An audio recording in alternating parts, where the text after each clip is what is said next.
देखो, हमारी जो कल की क्लास हुई थी उस कल की क्लास में बेसिकली हमने टाइप ऑफ क्रॉप्स क्या होते हैं इन पे बातचीत कर ली थी, है ना।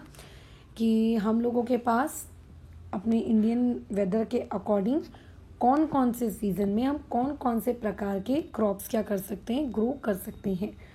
ये हमारा कल की क्लास का उद्देश्य था। डन। ठीक है। अभी ऑब्वियस है कि हमें आगे मूव करना होगा हमारे नेक्स्ट टॉपिक की तरफ। तो अगर हम नेक्स्ट टॉपिक की तरफ मूव करें तो देखो, नेक्स्ट टॉपिक इज़ बेसिकली कि क्रॉप को अगर आप उगाना चाहते हो फील्ड में, तो क्रॉप को उगाने के लिए जो सबसे नेसेसरी स्टेप होता है, बराबर, वो सबसे नेसेसरी स्टेप होता है प्रिपरेशन ऑफ सॉइल। ठीक है। जो आपकी मिट्टी है, जिस पर्टिकुलर मिट्टी में आप क्रॉप उगाने वाले हो, उस मिट्टी को, उस सॉइल को उस क्रॉप उगाने के लायक बनाना, that is basically preparation of soil. अब प्रिपरेशन ऑफ सॉइल कोई एक ऐसा नहीं है कि सिंगल स्टेप में ये प्रोसेस हो जाती है। बहुत सारी स्टेप्स होती हैं। जैसे मान लेते हैं एक ज़मीन है, उस ज़मीन में अगर आप एक क्रॉप उगाना चाहते हो तो पहले तो आपको क्या करना पड़ेगा, उस पर्टिकुलर ज़मीन की अच्छे से क्या करोगे आप, उसकी खुदाई, यानी कि जो मिट्टी बहुत कड़क हो चुकी है उस कड़क मिट्टी को पहले क्या करोगे, आप अच्छे से लूज़ करोगे, ताकि जब आप उसमें क्रॉप उगाओ तो वो क्रॉप की जो रूट्स हैं, है ना, वो उस मिट्टी के अंदर तक अच्छे से पेनिट्रेट करके घुस जाए। ये आप कोशिश करोगे, बराबर। अच्छा, और जब आप ये खुदाई वुदाई सब मिट्टी की अच्छे से कर लोगे, तब आप ये देखोगे कि अरे कहीं हमारी जो मिट्टी है उस मिट्टी में कोई घास फूस जैसी कोई चीज़ें तो नहीं लगी। घास फूस जैसी चीज़ें नहीं लगी हैं का मतलब कोई जंगली घास वगैरह तो नहीं लगी हैं, क्योंकि अगर जंगली घास लगी होंगी तो उनको हम हटा देंगे और उसके बाद हम प्रॉपर तरीके से सीड वगैरह लाएंगे, अच्छे क्वालिटी के बीज लाएंगे, उसको सो करेंगे, उसको डालेंगे। बेसिकली किस तरीके से सोइंग करनी है, खैर ये हमारे बात की टॉपिक है। तो ऐसे मल्टीपल स्टेप्स होते हैं। मल्टीपल स्टेप्स को कंप्लीट कर लेने के बाद हम लोगों का सॉइल प्रिपेयर हो जाता है और उस पर्टिकुलर सॉइल को फिर हम लोग यूज़ कर सकते हैं। किस पर्पज़ के लिए यूज़ कर सकते हैं, आप लोगों के क्या कहते हैं, क्रॉप उगाने के लिए। ठीक है, ये हम लोगों की अब तक की कहानी है। तो प्रिपरेशन ऑफ सॉइल में अगर मैं आऊँ तो देखो, सबसे पहली स्टेप होती है प्लगिंग। ठीक है, क्या होता है ये प्लगिंग नामक, इस प्रोसेस को समझना है। आप आपके घर में कोई भी, अगर आपके घर में कोई गमला है, आप उस पर्टिकुलर गमले के पास जाओ, आप उस गमले को व्यू करो। तो जब आप उस पर्टिकुलर गमले को व्यू करोगे तो आप ये देखोगे कि उस गमले की जो मिट्टी है ना, जो उसकी सॉइल है, वो काफ़ी कैसी हो गई है, कड़क सी हो गई है। ठीक है। अच्छा, आपको क्या करना चाहिए, आपको उस पर्टिकुलर मिट्टी को थोड़ा सा खोद देना चाहिए। मतलब कोई भी आप शार्प ऑब्जेक्ट लो, उस पर्टिकुलर शार्प ऑब्जेक्ट की मदद से आप मिट्टी को थोड़ा खोद दो, ऊपर नीचे, है ना, इस तरीके का काम आप कर दो। तो जब आप इस तरीके का काम करोगे तो ऐसा करने से क्या होगा, ऐसा करने से ये होगा कि आपकी जो पर्टिकुलर मिट्टी है, बराबर, वो पर्टिकुलर मिट्टी थोड़ी सी लूज़ हो जाएगी। ठीक है, वो पर्टिकुलर मिट्टी कैसी हो जाएगी, लूज़ हो जाएगी। और इसी को बेसिकली हम लोग क्या कहते हैं, प्लगिंग या फिर टिलिंग। ये दो नाम है, आप दोनों में से आपको जो पसंद है आप वो रख लीजिए। ठीक है, ये दो नाम है, दोनों में से जो पसंद है आप रख लो उसको। ठीक है, ये होता है काम, ये आप लोगों को करना पड़ता है।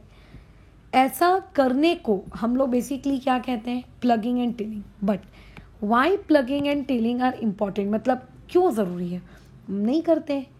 तो देखो, अगर आपकी मिट्टी कड़क है, ठीक है, अगर आप लोगों की मिट्टी क्या है, कड़क है, और कड़क मिट्टी में अगर आप ये एक्सपेक्ट कर रहे हो कि आप उसमें सीड उगाओगे, तो वो जो सीड मान लेते हैं आपने डाला, जर्मिनेट हुआ, मान लेते हैं उससे प्लांट बाहर आ भी गया, लेकिन मुझे एक बात बताओ, जब वो प्लांट बाहर आ जाएगा तो क्या वो प्लांट की जो रूट्स हैं उस कड़क मिट्टी के अंदर अच्छे से पेनिट्रेट कर पाएंगी क्या? हो सकता है वो अच्छे से पेनिट्रेट ही ना कर पाए, है ना, मतलब उतने अच्छे से उनकी ग्रिप नहीं बन पाएगी उस पर्टिकुलर मिट्टी में।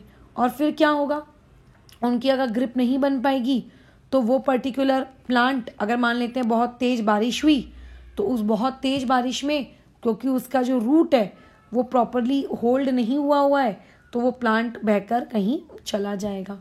तो अगर आप चाहते हो कि आपके प्लांट के साथ ऐसा सब कुछ ना हो तो प्लांट की जो रूट्स होती हैं उसकी रूट्स को सॉइल ने क्या करना चाहिए, अच्छे से पकड़ के रखना चाहिए, है ना। सॉइल ने उसने क्या करना चाहिए, पकड़ के रखना चाहिए रूट्स ने सॉइल को।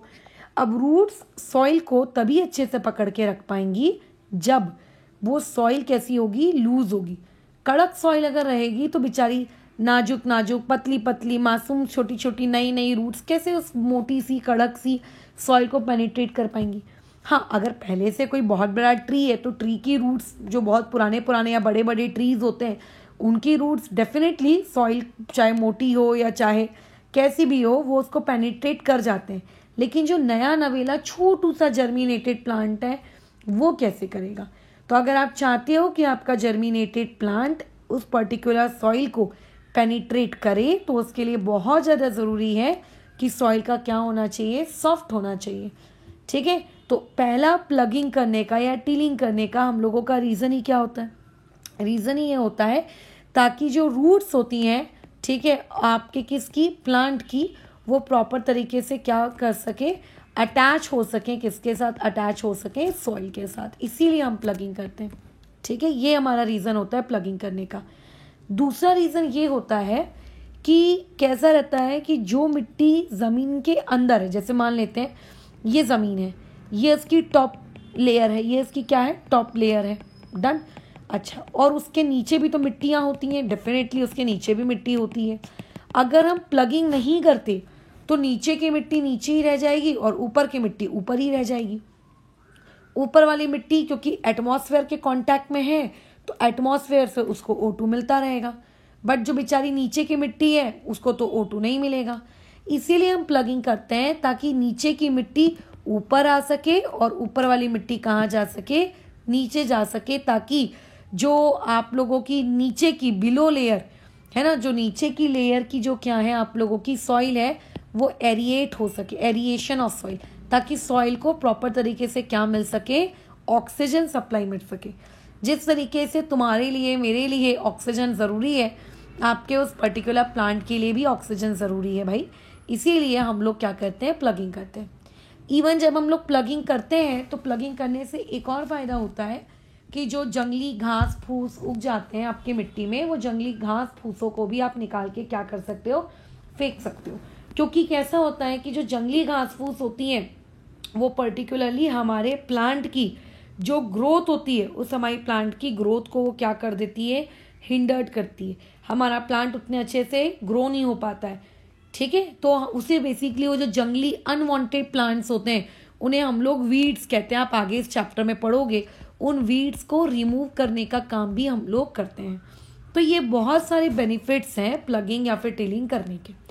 अब देखो, अगर आपको एक छोटा सा गमला है या फिर मान लेते हैं आपके घर में एक छोटा सा टेरेस गार्डन है या छोटा सा गार्डन है, तो आप क्या करोगे प्लगिंग करने के लिए, फावड़ा हिंदी में कहते हैं, आप उसको लेकर आओगे और उस फावड़े से पूरी मिट्टी को खोद डालोगे। हार्डली आधा एक घंटा लगेगा और काम खत्म, राइट। ऐसा ही करोगे।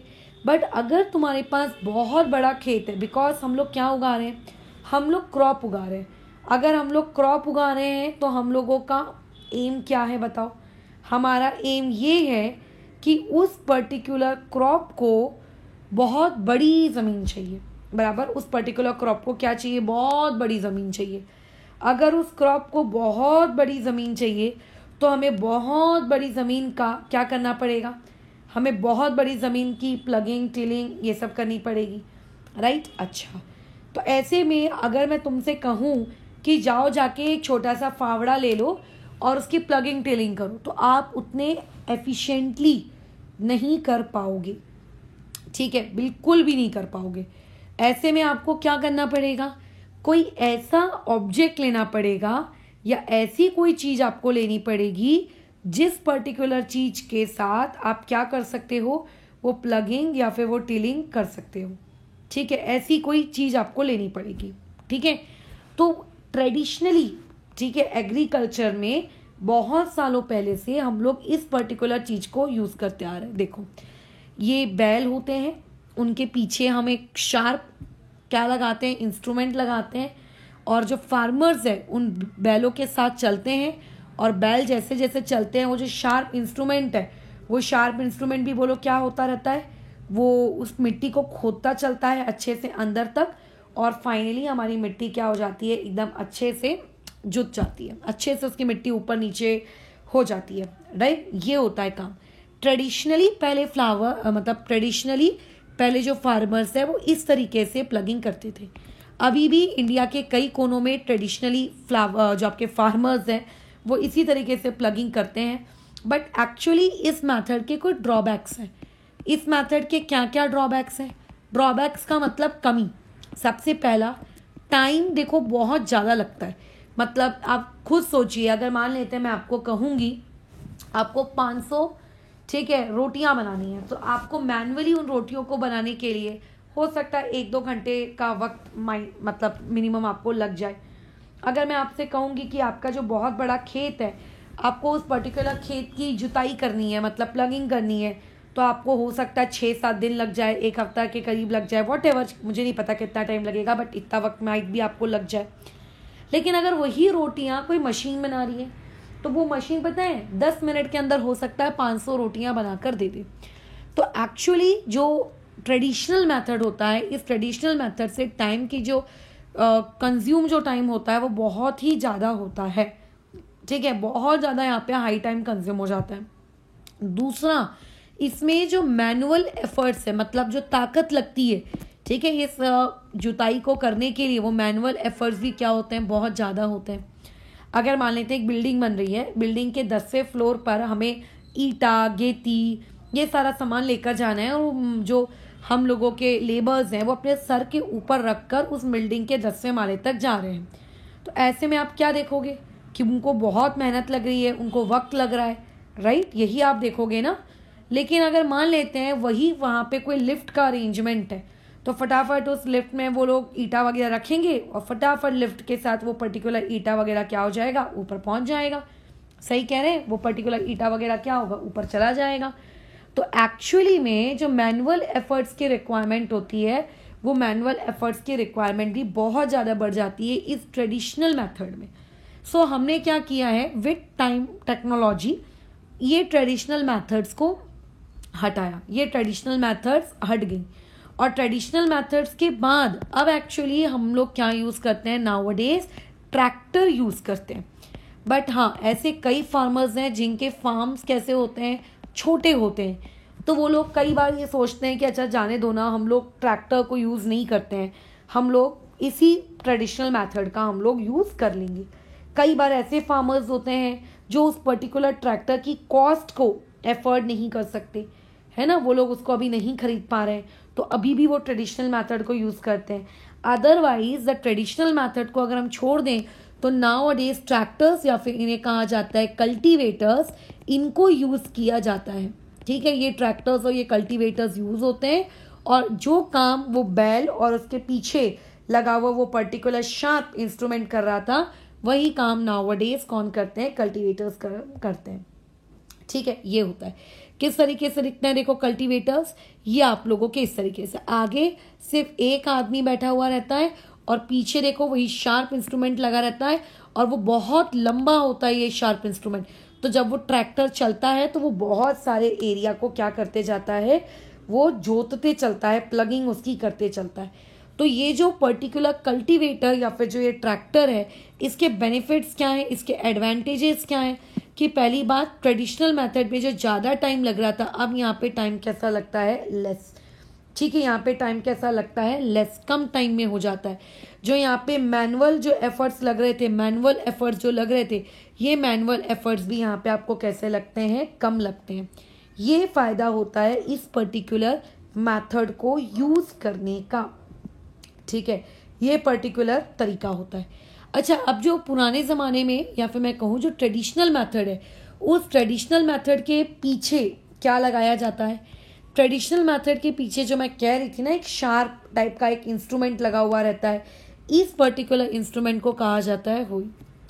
ठीक है, ये इसके जैसा दिखता है। देखो यहाँ पे ये प्लेट है जो कि काफ़ी ज़्यादा शार्प होती है। इस पर्टिकुलर शार्प प्लेट से जैसे जैसे बैल आगे जाता है, ये शार्प प्लेट क्या करती रहती है, उस पर्टिकुलर मिट्टी को आगे जोतने का काम करती है। बाकी इस होई के अदर आपको बॉडी पार्ट्स के नाम दिए हैं कि इसको हम लोग रॉड कहेंगे, इसको बीम कहेंगे, इसको हैंडल कहेंगे, इसको ग्रिप कहेंगे।